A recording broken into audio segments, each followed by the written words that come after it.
চোখে চোখ রেখে কথা বলতে শুরু করেছে বাংলাদেশ? তো আমি জানি না চোখে চোখ রেখে কিভাবে কথা বলছে, তো বলতে পারবো না। কারণ সেটা তো কি কথা বলেছেন আমি জানি না। মানে ভারতের সঙ্গে বর্তমান যে বাংলাদেশের একটা অবৈধ সরকার, অনির্বাচিত সরকার, জোর করে চেয়ারে বসে পড়া সরকার, সে সরকার তো কোনো অনেকটা জোংটা সরকারের মতো না। সে সরকারের তো কোনো বৈধতা নেই। তো সেই সরকার তাদের যে সমর্থক জঙ্গিরা মূলত চালায়, সেই সরকার আমাদের অনুমান, যেটা ভারতের পররাষ্ট্র মন্ত্রণালয়ের স্ট্যান্ডিং কমিটিতে বলা হয়েছে, নিরাপত্তার জন্য এই মুহূর্তে বাংলাদেশ একটা বড় ধরনের চ্যালেঞ্জ ভারতের কাছে, ৭১-এর থেকেও বড় ধরনের চ্যালেঞ্জ। চোখে চোখ রেখে কথা বলাটার মধ্যে শোভনীয় নয়, কথাটা শোভনীয় নয়। তাদের নিশ্চয়ই একটা সার্বভৌম রাষ্ট্র, তাদের অবশ্যই অধিকার আছে তাদের স্বার্থ দেখার, তেমনি ভারতেরও তাদের নিজস্ব স্বার্থ দেখার অধিকার আছে। এবং যে উভয়ের স্বার্থকে মানে দেখে এতকাল মানে আমার ধারণা যে শেখ হাসিনা থাকাকালীন যেটা চলছিল, উভয়ের স্বার্থ যাতে রক্ষিত হয়, সেই কারণে চলছিল। সেই সম্পর্কে ব্যাঘাত ঘটেছে শেখ হাসিনা সরকার পতনের পর। অনেকে প্রশ্ন করেন যে বলে থাকেন যে শেখ হাসিনা সরকার নাকি ভারতের কাছে তাদের স্বার্থ বিকিয়ে দিয়েছেন। তা আমরা তো এখনো সেটা বুঝিনি। সেটা হচ্ছে সব থেকে বড় যেটা প্রতিরক্ষা সহযোগিতা, ভারতের থেকে তো কোনো সামগ্রী আজ পর্যন্ত বাংলাদেশ শেখ হাসিনাও কেনেননি। চীন থেকে তো তিনি সাবমেরিন কিনেছিলেন। এবং ভারতের বাংলাদেশের যতগুলো প্রতিরক্ষা সরঞ্জাম, তার বেশিরভাগটাই চীন, আমেরিকা এবং পাকিস্তান, ৩ জায়গা থেকে আসা। ভারত $৫০০ মিলিয়ন সাহায্য দিয়েছিল, বলেছিল এটাকে ব্যবহার করুন প্রতিরক্ষা খাতে। আজ পর্যন্ত ব্যবহৃত হয়নি। শেখ হাসিনাও করেননি, বর্তমান সরকারও করেনি। তো প্রতিরক্ষা যেটা সবচেয়ে স্পর্শকাতর বিষয়, সেখানে যদি শেখ হাসিনা ভারতের কথা না শুনে থাকেন এবং চীনের কথাই শুনে থাকেন, তো সেক্ষেত্রে কিভাবে তিনি বাংলাদেশের স্বার্থ ভারতের কাছে বিকিয়ে দিলেন না চীনের কাছে বিকিয়ে দিলেন, এই প্রশ্নটা তো করা উচিত ছিল। তৃতীয়ত, আমি যেটা বলবো যে দুটি বিষয় আমরা যেটা মনে করি, শেখ হাসিনা সরকারের সবচেয়ে বড় কূটনৈতিক সাফল্য ছিল স্থল সীমান্ত চুক্তি এবং সমুদ্র সীমানা চুক্তি। ভারত প্রথম একটি রাষ্ট্রকে কেবল বন্ধুত্বের খাতিরে ১০,০০০ একর জমি বাড়তি দিয়ে দিয়েছিল। ১ ইঞ্চি জমির জন্য যুদ্ধ হয়ে থাকে, মহাভারতের যুদ্ধ হয়ে থাকে। ভারতে কিন্তু কোনো প্রতিক্রিয়া হয়নি। ভারতের মানচিত্রকে র্যাডক্লিফ যেটা এঁকে দিয়ে গিয়েছিলেন, সেটাকে সেই প্রথম ২০১৫ সালে পরিবর্তন করতে হলো। তার জন্য ভারতের সংবিধান সংশোধন করা হলো। আর বাংলাদেশের প্রত্যেকটি মানুষ দেখেছেন যে সেই বিতর্কে একজন সাংসদও, ৫৪৩-এর একজন সাংসদও বিরোধিতা করেন, এবং তারা কিন্তু সমর্থন করেছে। এমনকি বিজেপির অভ্যন্তরে কিছু মানুষের সংশয় ছিল, আসাম থেকে আসা সাংসদ, তারাও সমর্থন করেছিল। স্থল সীমান্ত চুক্তি শেখ হাসিনা যখন সমাধান হচ্ছিল না, তখন এই জলসীমানা চুক্তি, তখন তারা বাংলাদেশ চাইছিল যে আন্তর্জাতিক ট্রাইব্যুনালে গিয়ে সমস্যাটা মীমাংসা করতে। ভারত তাতে বাধা দেয়নি। চাইলে আপত্তি করতে পারতো, কিন্তু না, দেখা যাক নিরপেক্ষ একটি সংস্থা সমাধান করে দিক, সেটা মেনে নেওয়া হবে। সেই সমাধানেও বাংলাদেশ বাড়তি জলরাশি বা জলভূমি যদি বলা যায়, জলসীমানা পেয়েছিল।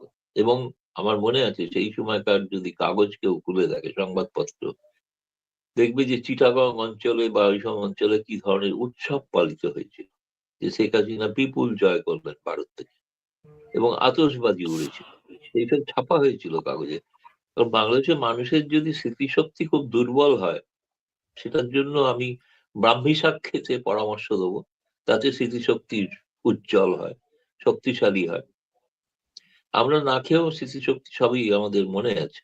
বাংলাদেশের জন্য যা যা করা হয়েছে, আর বাংলাদেশের জন্য শেখ হাসিনা যা যা আদায় করে নিয়েছিলেন ভারত থেকে, এবং ভারতের কাছে মাথা না নুইয়ে।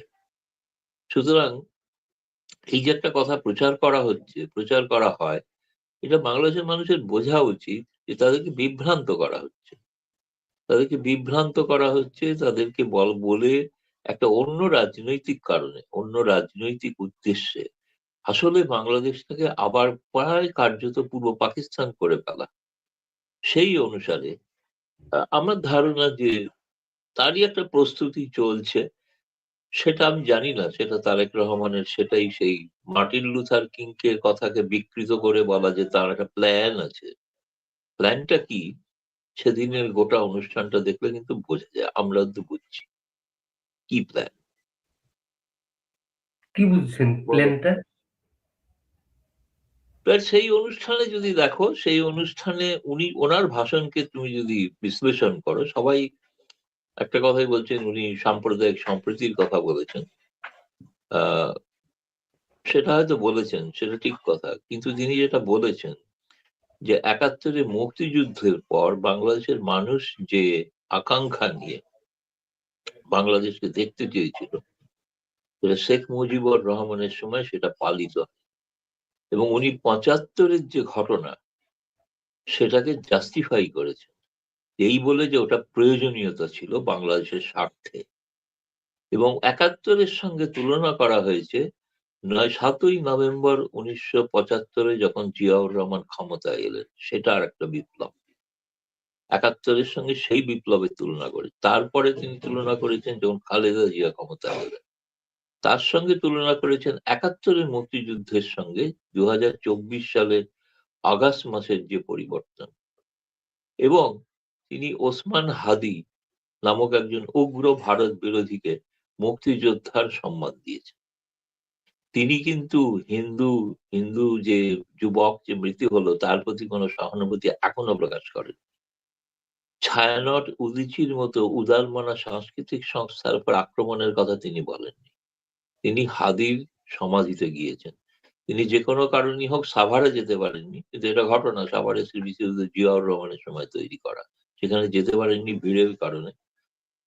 কিন্তু এই সমস্ত ওই অনুষ্ঠানে দুটি তথ্যচিত্র দেখানো হয়েছিল। সেই দুটি তথ্যচিত্রে এই কথাগুলোই বলা হয়েছিল প্রকাশ্য জনতার সামনে। এবং বলা হয়েছিল যে এই প্রথম শেখ মুজিবুর রহমানের যে সংবিধান, সেই সংবিধান যে ৪টি স্তম্ভের উপরে প্রতিষ্ঠিত, সেই স্তম্ভগুলোকে চুরমার করে জিয়াউর রহমান বাংলাদেশের আইডেন্টিটিকে এনেছিলেন সংবিধানে। বিসমিল্লাহ রহিম এই কথাটি যুক্ত হওয়া এবং আল্লাহর নামে সমস্ত কাজ সমর্পিত করা, যেটা মুজিবুর রহমানের সংবিধানে ছিল না। অর্থাৎ স্পষ্ট ভাষায় একটা আদর্শগত বিরোধিতা, শেখ মুজিবুরের আদর্শকে বিরোধিতা করা, তার যে ধারাবাহিকতা আমরা যে ৫ই আগস্টের পর দেখেছি, আমার ধারণা এবং সম্ভবত, আমি জানি না, আমাদের অনুমান বা যে হয়তো জাতির পিতা হিসেবে জিয়াউর রহমানকেই ঘোষণা করা হতে পারে। এবং ৭ই নভেম্বর আরেকটি কথা বলা হয়েছে ওখানে, অদ্ভুত জিনিস, সেটা হচ্ছে আমরা অনেকেই জানতাম না, পরে রিসার্চ করে বের করলাম। সেটা হচ্ছে যে ওখানে বলা হচ্ছে যে কামালপুরের যে যুদ্ধ, সেটাই হচ্ছে প্রথম পাকিস্তান আত্মসমর্পণ করে এবং প্রথম সরকার প্রতিষ্ঠিত হয়। মুজিবনগরের সরকারটি সরকার নয়, যেটি ভারত স্বীকৃতি দিয়েছিল ৬ই ডিসেম্বর। সেই জায়গাটিতে, যে মাওমারি জায়গাটার নাম সম্ভবত রৌমারী, রংপুর। রৌমারী, হ্যাঁ, রৌমারী, রৌমারী। রৌমারী যেটা হচ্ছে বা রংপুরের কাছে, সেখানেই এটা প্রথম, সেখানে কুড়িগ্রামের, একটি সাধু। কুড়িগ্রামের একটা উপজেলা যেটা মানে ব্রহ্মপুত্র দিয়ে বিচ্ছিন্ন জনপদ। পাকিস্তান ওখানে কখনোই যেতে পারে না। হ্যাঁ হ্যাঁ, ওই জায়গাটা মুক্তাঞ্চল ছিল। তো সুতরাং হ্যাঁ, সেইটিকে স্বাধীন সরকার হিসেবে আহ বলার একটা পরিকল্পনা, plan, that I have a plan. তা আমাদের এগুলো ধারণা, ফলে বাংলাদেশ কোন পথে চলেছে যাবে, সেটা কিন্তু আদর্শগত দিক থেকে স্পষ্ট। কিন্তু এর অর্থ এই নয় যে, আমি জানি না শেষ পর্যন্ত নির্বাচন কবে হবে। ১২ই ফেব্রুয়ারি ঘোষণা অনুযায়ী যদি হয়েও থাকে, তাতে এটা নিশ্চিত হয়ে গেছি প্রায় যে বোঝা যাচ্ছে বর্তমান যে পরিস্থিতি, যেই ক্ষমতায় আসুক, বিএনপি ক্ষমতায় আসার সম্ভাবনা বেশি। সেক্ষেত্রে তার মানে কি ভারত তাদের সঙ্গে কোনো সম্পর্ক রাখবে না? সে তো নয়, সম্পর্ক তো থাকবে, কারণ কাজ চালানোর সম্পর্ক তো রাখতেই হবে। জিয়াউর রহমানের সময়ও ছিল, পরবর্তী সেনা সরকারের সময়ও ছিল, খালেদা জিয়ার সঙ্গেও ছিল, সবার সঙ্গেই ছিল। আশা করি ২০০১ থেকে সেই চট্টগ্রাম ১০ ট্রাক অস্ত্রের ঘটনা, এর পুনরাবৃত্তি আর ঘটবে না। সেটা অন্তত আমাদের এইটুকু আশা আছে। কিন্তু তার যে প্ল্যান, যেটা, সে প্ল্যানটা কিন্তু একটা আদর্শের ভিত্তি আছে, ভিত্তিগত একটা ভূমিই আছে।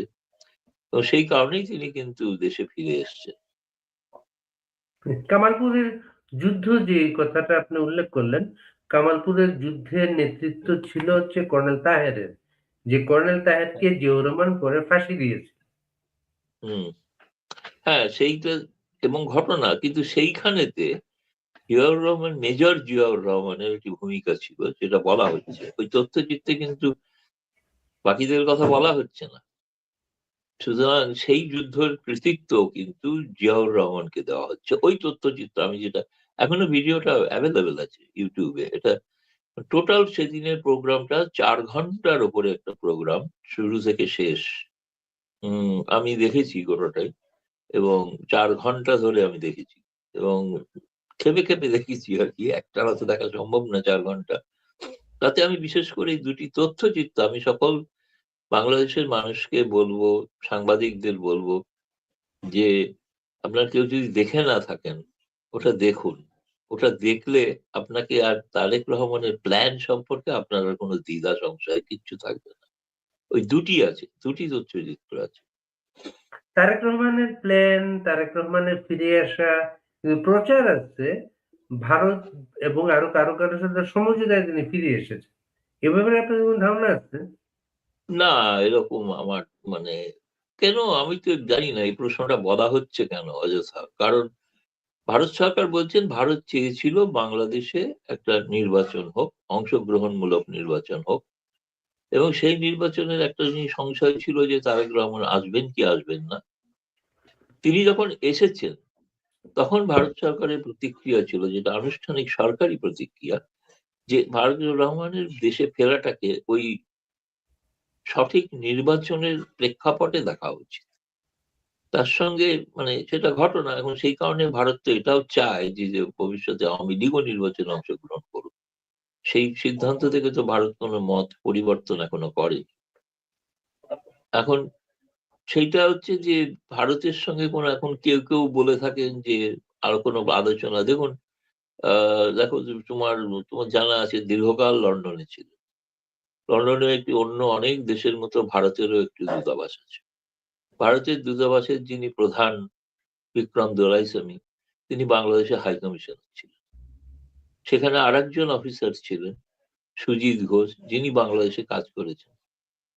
ফলে সেইখানে এই ডিপ্লোম্যাটদের কোথাও কোনো পার্টি বা কোথাও কোনো তাদের মিলন সভা, যেগুলো হয়ে থাকাটা স্বাভাবিক, সেখানে কোথাও তারেক রহমানের সঙ্গে কথা হলে হয়েও থাকতে পারে। এটা তো খুব অস্বাভাবিক কিছু নয়, কিন্তু কথা হয়েছে, এটা যেমন ভারত সরকার অফিসিয়ালি এটা স্বীকার করার ব্যাপার নয়। কারণ এটা আবার বেশি প্রচার হলে আবার তারেক রহমানের সমস্যা হবে, যে ওকে আবার র এজেন্ট বলে দেওয়া হবে। সেটা আর একটা বিপদ বিএনপির পক্ষে। আমরা চাই না যে তাকে র এজেন্ট হিসেবে প্রতিষ্ঠিত করা হোক। তিনি ভারতের গোটা প্ল্যান অনুসারে করছেন।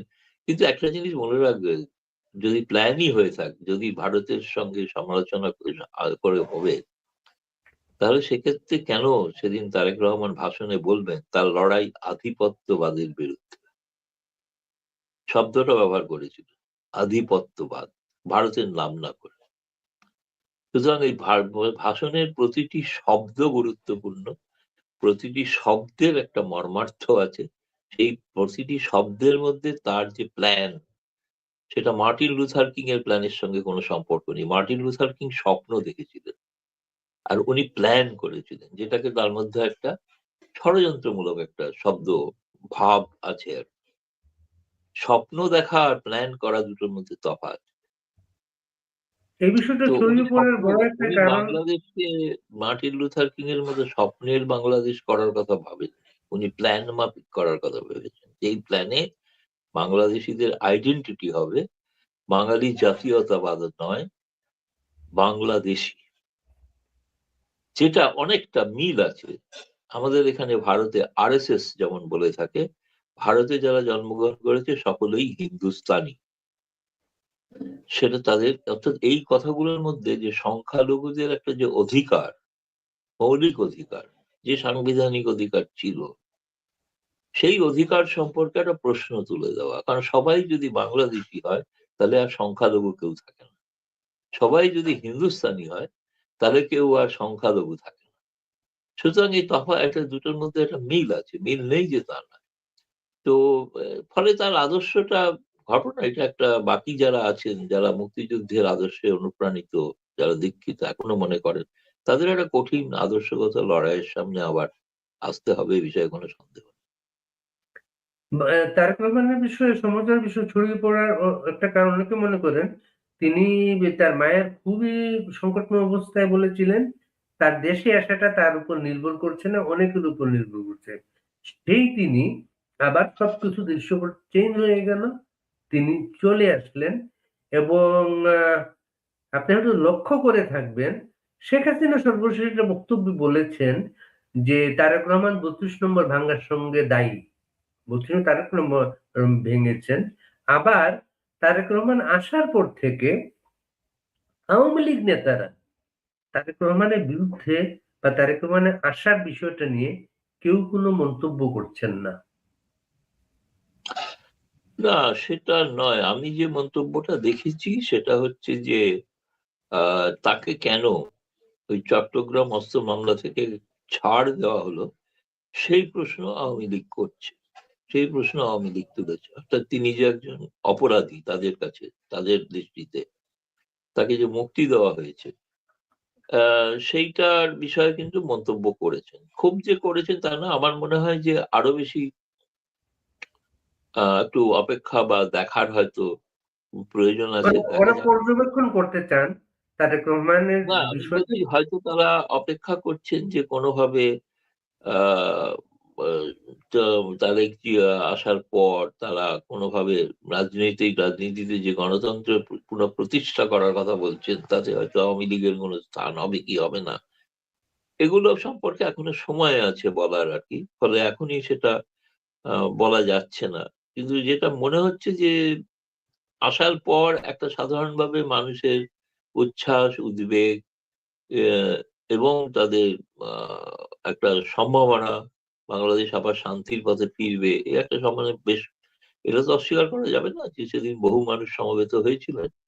যদিও বাংলাদেশের কোনো সমাবেশ থেকে কোনো সিদ্ধান্তে আসা উচিত নয়, কারণ 12 কোটি ভোটারের মধ্যে যদি 3-4 কোটিও যদি 4-5 কোটিও যদি বিএনপির ভোটার হয়ে থাকে, যেমন সেখানে 1 কোটি মানুষও ছিলেন না, ছিলেন 10-20 লক্ষ, আর খুব বাড়িয়ে 20 লক্ষ বলা হয়েছে। সুতরাং 20 লক্ষটা একটা কিয়দংশ, দশমিক।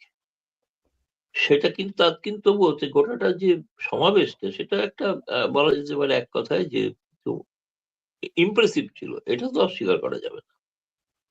তো সেই মনোভাবটাকে সরাসরি একটা নিন্দার জায়গায় নিয়ে যাওয়াটা হয়তো আরো কিছুদিন অপেক্ষা করতে হচ্ছে। লড়াইটা রাজনৈতিক লড়াই, লড়াইটা ব্যক্তিগত লড়াই নয়, ফলে আদর্শগত লড়াই। বাংলাদেশ, বঙ্গবন্ধু মুক্তিযুদ্ধের যে আদর্শে বাংলাদেশ চেয়েছিলেন, আর এরা যে বাংলাদেশ চান, সেই বাংলাদেশের যে দুটো বাংলাদেশ কিন্তু আলাদা।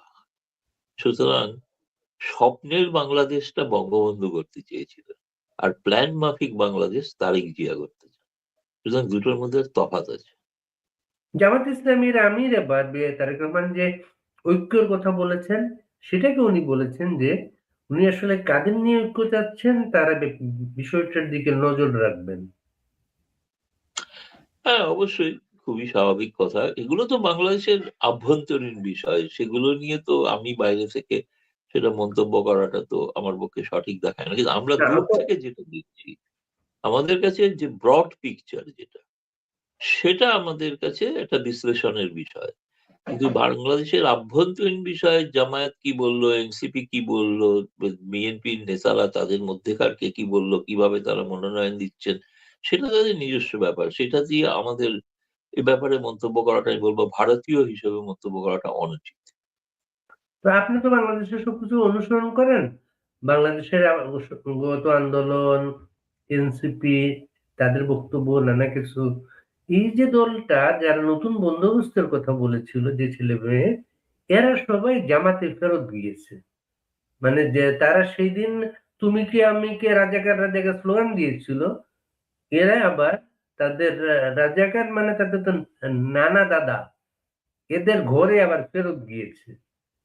আপনি তারাই রিপোর্টের তো আসলে, আসলে তো এটা তো আরো স্পষ্ট হচ্ছে না যে শেখ হাসিনা বিরোধী, আওয়ামী লীগ বিরোধী আন্দোলনটা কারা করেছিল। যিনি শেখ এটা তো হাসিনা বারবার লোক বলতেন, শেখ এটা হাসিনা তো লোক বলতেন বারবার। দেখানোর জন্য এদের মধ্যে কেউ কেউ তো ছাত্রলীগের মধ্যেও ঢুকেছিল, তাই না? তো ছাত্রলীগের নেতারাও তাদের তো জায়গা করে দিয়েছিল। কিন্তু আমি বলছি যে এই তখন মনে হয়েছিল যে সবাই বলতো ছাত্র জনতা। যেমন জিয়াউর রহমানের ক্ষমতায় আসাটাকে বলা হচ্ছিল যেটা বিপ্লব, সেটা হচ্ছে সিপাহী জনতা বিপ্লব। আর এটা ছিল ছাত্র জনতা বিপ্লব। এই ছাত্র জনতা বিপ্লব আসলে যে শিবির জনতার বিপ্লব, এটা তো আজ স্পষ্ট।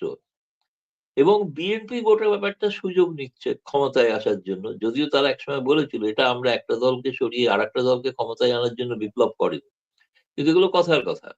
এবং তারা ধীরে ধীরে অপাংক্তেয় হয়ে যাচ্ছে। দেখো তুমি নেপালেও যে জেনজি বলে যাওয়া হয়েছিল তারাও যেমন অপাংক্ত হয়ে যাচ্ছে, আর বাংলাদেশেও যারা আন্দোলন করেছিল ছাত্ররা জুলাই বিপ্লব বলে যেটা করেছিল, আজকে তো বাংলাদেশের একটি দুটি সংবাদপত্রে ইংরেজি এবং বাংলাতে একটি প্রবন্ধ আছে, আমি দেখলাম, পড়া হয়নি সম্পূর্ণ, যে এই জুলাই বিপ্লবটা কেন ব্যর্থ হতে চলেছে, যারা করলো তারা কেন বিচ্ছিন্ন হয়ে পড়ছে। আজকে যে ঐক্যবদ্ধ আন্দোলন আমরা দেখেছিলাম শেখ হাসিনার বিরুদ্ধে, আর সেটা তো টুকরো টুকরো না, মূলত তিনটি ধারায় বিভক্ত হয়ে গেছে। একটি বিএনপি, একটি জামায়াত, আর একটি এনসিপি ছিল, কিন্তু সেই এনসিপি এখন হয়েছে দুটি ধারায় এসে গেছে, বিভক্ত হয়ে পড়ছে। ফলে তারা আবার অনেকেই বলছেন না যে ঘরের ছেলে ঘরে ফিরছে। আসলে তারা একটা বাইরে একটা মুখোশ পড়েছিলেন, মুখোশটা খুলে ফেলেছে, এটা ভালো। এটা মানে গবেষকদের পক্ষে গবেষণা করার পথটাকে অনেক সহজ করে দিল যে কারা শেখ হাসিনাকে সরিয়েছিল। দুই, তাদের বাকি বাইরে নিশ্চয়ই বিদেশি শক্তির একটা ভূমিকা ছিল ঠিকই, কিন্তু বিদেশি শক্তিকে কারা মদত দিয়েছিল, মানে এই যে লক্ষ লক্ষ মির্জাফর, মানে তাদের চরিত্র উন্মোচিত হচ্ছে না, এটা আমাদের গবেষকদের পক্ষে লেখার পক্ষে খুব চমৎকার বিষয় হচ্ছে আর কি, সহজ করে দিয়েছিল। আগে খুব কষ্ট করে প্রমাণ করতে হতো, আচ্ছা এরাই কি শিবির, এরাই কি জামায়াতি, এখন আর প্রশ্ন থাকছে না। এবং আঁতাত করার জন্য বিএনপি যে যুক্তি দিয়েছিল জামায়াতের সঙ্গে, আজ এরাও কিন্তু সে একই যুক্তি দিচ্ছে। এরা বলছেন আমরা ভোটের কারণে মোর্চা গঠন করেছি, আদর্শগত বিরোধ আছে। আদর্শগত বিরোধ আছে বলে যে জামায়াত নারী শক্তির উত্থানকে চায় না বলে আজকে যারা এনসিপি থেকে ছেড়ে দিচ্ছেন আদর্শগত কারণ, তাদের তো বেশিরভাগ সেই নারী যারা আন্দোলন, যারা, তার মধ্যে তো একজন খুব পরিচিত মুখ যে বলে রাজাকার রাজাকার, যে আমি রাজাকার রাজাকার স্লোগান দিয়েছিল, সে তো আজকে ছাড়লো, কারণ সেও বুঝেছে যে তাকেও বোকা বানানো হয়েছে, বোকা বানানো হয়েছে। এরা প্রত্যেকেই বোকা মনেছে আর কি। এদের সেই ষড়যন্ত্রের যে আসল নীল নকশাটা এদের বুঝতে একটু দেরি হয়ে গেছে, কিন্তু ততদিনে বাংলাদেশের চরম ক্ষতি হয়ে গেল। আমি বলছি না যে এর মানে শেখ হাসিনা থাকাকালীন তিনি যেভাবে প্রশাসন চালিয়েছেন এটা যেন কেউ ইন্টারপ্রেট না করে যে তিনি যা চালিয়েছিলেন সেটা সুষ্ঠুভাবে চালিয়েছিলেন, তাতে গণতান্ত্রিক কোনো ছিল বা প্রশাসনিক ব্যর্থতা ছিল না, কি দুর্নীতি ছিল না, তা কিন্তু নয়, সেগুলো সবই ছিল। কিন্তু সেগুলো থাকলেও সেগুলো তারা চাপ দিয়ে সেগুলোকে সংস্কার করানোর চেষ্টা করতে পারতেন, সেটা হলে ভালো হতো। যেমন এর আগে তো আরেকগুলো আন্দোলন ঘটেছে না বাংলাদেশে, এই ছাত্ররা নেমেছিল করেছিল, যেটা হচ্ছে যখন শিক্ষা ক্ষেত্রের উপর জিএসটি চাপানো হলো, যখন সড়ক দুর্ঘটনা নিয়ে ঘটলো, সেই সময়ে কিন্তু এই শক্তি চেষ্টা করেছিল সেই শেখ হাসিনা বিরোধী আন্দোলনকে করার, কিন্তু সেগুলো সফল হয়নি, কারণ শেষ মুহূর্তে সেই চাপে পড়ে সরকার জিএসটি সম্পর্কেও সিদ্ধান্ত পরিবর্তন করেছিলেন, এবং সড়ক দুর্ঘটনার ক্ষেত্রেও কিন্তু সিদ্ধান্ত পরিবর্তন করেছিলেন। যে মন্ত্রীরা কটু মন্তব্য করেছিলেন তারা প্রত্যাহার করেছিলেন মন্তব্য। আজকেও কিন্তু একই ধরনের চাপ দেওয়া যেতে পারতো যদি যে অন্যায় বা যে অবিচার, যে যে অভিযোগ ছিল, যে তারা বঞ্চনার যে বৈষম্যের যে অভিযোগ ছিল, সেই বৈষম্যের অভিযোগ নিয়ে তারা কিন্তু শেখ হাসিনা সরকারকে আরো চাপ দিতে পারতেন, মন্ত্রীদের ঘেরাও করে রাখতে পারতেন যে এটা পরিবর্তন না করলে তোমার বাড়ি থেকে আমরা যাবো না, ছাড়বো না। কিন্তু সরকার দাঁড়ালো কোথায়, তাকে নিয়ে যাওয়া হলো, দাবি একটাই, শেখ হাসিনার পতন। ফলে মানে সমস্যা সমাধানের জন্য ছিল না কিন্তু আন্দোলনটা, যেটা ছিল বাহানা, কিন্তু আসলে দাঁড়ালো শেখ হাসিনার পতন। কিন্তু আজকের বাংলাদেশের নিজেরা সব থেকে ভালো জানেন কি অবস্থায় তারা আছেন। ব্যবসা বাণিজ্য বন্ধ, চাকরি নেই, সংবাদপত্রের কণ্ঠরোধ, সংবাদপত্রের অফিসে আগুন, এবং পছন্দের ব্যক্তিকে সরিয়ে না দিলে সেখানে আগুন দেওয়ার হুমকি, মব ভায়োলেন্স ইত্যাদি ইত্যাদি। তো এই যে একটা অরাজক বাংলাদেশ, এইটা কি জুলাই বিপ্লবের উদ্দেশ্য ছিল? তাহলে এটাকে তো প্রতি বিপ্লব বলতে হয় ভাই। এই এনসিপির কোনো নেতা সেভেন সিস্টার্স বিচ্ছিন্ন করার কথা বলেছিল, এবং সর্বশেষ দেখা গেল যে তাদের 7 জন নারী নেত্রী তাদের সিদ্ধান্তে দ্বিমত পোষণ করে দল ত্যাগ করেছেন। এটাকে বলেছে তাদের সেভেন সিস্টার্স চলে গিয়েছে। দেখেছি, দেখেছি, আমি এই মন্তব্যটা দেখেছি। প্রথমে 3 জন ছিল, যে সেভেন সিস্টার কাটতে গিয়ে 3 সিস্টার চলে গেল। এখন 7 সিস্টারই চলে গেছে। এখন বাকি সিস্টাররাও চলে যাবে। সিস্টার আর থাকবে না, একটা সিস্টার বিহীন দল পুরুষতান্ত্রিক দলে রূপান্তরিত হবে। সেটা তো বোঝা যাচ্ছে, এবং আমি সেই সিস্টারদের জন্য আমার খুব সহানুভূতি থাকলো, যে তারা নিশ্চয়ই তারা বুঝবেন, তারা এই সময়টা ভালো সময় পাবেন। তারা সমালোচনা না, আমি বললাম বিশ্লেষণ করুন, আত্মবিশ্লেষণ করুন, কি চেয়েছিলেন, কি পেলেন, সেইটা। আপনাদের সাংবাদিকতায় পেশাদারিত্ব নিয়ে প্রশ্ন তুলেছিলেন একজন আমাদের প্রেস সচিব। আপনারা দিল্লি প্রেস ক্লাবের পক্ষ থেকে বিষয়টার নিন্দাও করেছিলেন। আপনি কি লক্ষ্য করছেন হাদি হত্যা, তারপর প্রথম আলো ডেইলি স্টারে আগুন, এই দুটো ঘটনার পরে উনি একেবারে চুপ, কথা বলছেন না, যিনি প্রতিদিন কথা বলতেন? জানি না, জানি না কেন বলছেন না। তিনি সেই নিন্দাগুলো করতে চাইছেন না বলেই তো এডিটর্স গিল্ডের সভাপতি সন্দেহ প্রকাশ করেছেন যে সরকারের মধ্যেই এমন অংশ আছে যারা এই আগুন জ্বালানোর কাজ করছে। সেটা তো তদন্ত সাপেক্ষ, বাংলাদেশের উচিত তদন্ত করে দেখা। সভাপতি তিনি যদি বলেন, তিনি তো সাংবাদিকদের সব থেকে বড় নেতা, শ্রদ্ধেয় নেতা, এবং সাংবাদিক হিসেবেও শ্রদ্ধেয়। তিনি যখন বলছেন সরকারের মধ্যে থেকেই ঘটনা ঘটানো হয়েছে, এমনকি বিএনপি থেকেও বলা হয়েছে সরকারের মধ্যে থেকেই ঘটনা হয়েছে, সুতরাং এটা তো একটা বড় তদন্তের বিষয়। ভেবে দেখা উচিত বাংলাদেশ সরকারের। আমরা শেষ একটা প্রশ্ন করবো দাদা, আজকে হচ্ছে হাদি হত্যার সাথে জড়িত 2 জন মেঘালয় এলাকায় ধরা পড়েছে বলে বাংলাদেশের পুলিশ ব্রিফিং করে বলেছে, এবং বিএসএফ এবং মেঘালয় পুলিশের পক্ষে বলা হয়েছে এই খবর অসত্য, তারা কাউকে গ্রেফতার করেনি। মেঘালয় পুলিশ বা বিএসএফ এর বক্তব্য, এরা তো ভারতের সরকারি প্রতিষ্ঠান, সরকারি বক্তব্য বলা যায় এটা? না, অফিসিয়ালি, কারণ বাংলাদেশের পুলিশের পক্ষ থেকে যেটা বলা হয়েছে, তারা ভারত সরকারের কাছে বা ওই মেঘালয় সরকার কাছে ইনফরমালি জানিয়েছে, ফর্মালি কিছু জানাননি। তো বাংলাদেশ সরকার যেদিন ফর্মালি জানাবেন, ফর্মালি যখন আগে মন্তব্য করেছিলেন, তখন কিন্তু ভারত সরকার একটা অফিসিয়াল স্টেটমেন্ট দিয়েছিল, মনে আছে নিশ্চয়ই, যে মানে তাদের নিজেদের আইন শৃঙ্খলা রক্ষার ব্যর্থতা অন্য কোনো দেশের উপর চাপিয়ে দেওয়াটা এটা সঠিক কাজ নয়। তারা নিজেরা ভালো করে তদন্ত করুক, তদন্ত করে একটা কোনো সিদ্ধান্তে আসুক, তারপরে সে ব্যাপারে ভাবা যেতে পারে। সুতরাং ভারত সরকার তো অলরেডি এই বিষয়টা মন্তব্য করে আছেন, অফিসিয়ালি করেছেন মন্তব্য। কিন্তু এই যেটা মেঘালয় সরকার পক্ষ থেকে যেটা বলা হয়েছে, বা সেখানকার, আমার বক্তব্য হচ্ছে সবচেয়ে আগে তো জিজ্ঞেস করা উচিত ছিল বিজেপির যিনি ডিজি তাকে, যে আপনাদেরকে ওই এলাকাটায় বিজেপি কোনো প্রহরা দেয় না? ওই এলাকাটা কি কাঁটাতার নেই? ওই এলাকাটা কি উন্মুক্ত? তো বিজেপি সেদিন কোথায় ছিল? বিজেপিকে কেন শোকজ করছেন না? বিজেপি তো চরম ব্যর্থতার প্রমাণিত হলো। তাদের তাদের হাত দিয়ে তারা কি যোগসাজশ করেছিলেন ভারতের সঙ্গে? তাহলে তো ভারতীয় চর এজেন্ট বিজেপির মধ্যে আছে। এটা ভেবে দেখা উচিত। সেই মহামান্য পুলিশ অফিসার, তার তো তদন্ত করে দেখা, তাকে যা বলতে বলা হয়েছে তিনি বলেছেন। সুতরাং এটা যখন বলছিলেন তখন আমরা এখান থেকে হাসছিলাম আর কি, হাসি পাচ্ছিল। এবং এটা ধরাই ছিল যে এরকম একটা কিছু বলবে, কিছু একটা করা হবে। তো কোনো প্রমাণ কিছু নেই, যা খুশি তাই বলে দিলেই হলো। এবং বলে যাচ্ছেন মনের আনন্দে। কথার উপরে কোনো জিএসটি ট্যাক্স নেই। ফলে এখন কিছু কি করা যাবে? আর কিছু করার নেই। আমাদের এখান থেকে হাসা ছাড়া, উপেক্ষা করা ছাড়া আর তো কিছু বলার নেই। আপনি সব জিনিস যদি তদন্ত প্রমাণ করে দেন যে ঘটনা, আমি তো আগে এখনো বিজেপির মন্তব্যটা তো বাংলাদেশের সাংবাদিকদের উচিত বিজেপির ডিজিকে জিজ্ঞেস করা যে আপনারা সেদিন কোথায় ছিলেন? আপনার একজন দর্শক আপনাকে একটা প্রশ্ন করেছেন, গৌতম লাহিড়ী দাদা কাছে একটা প্রশ্ন।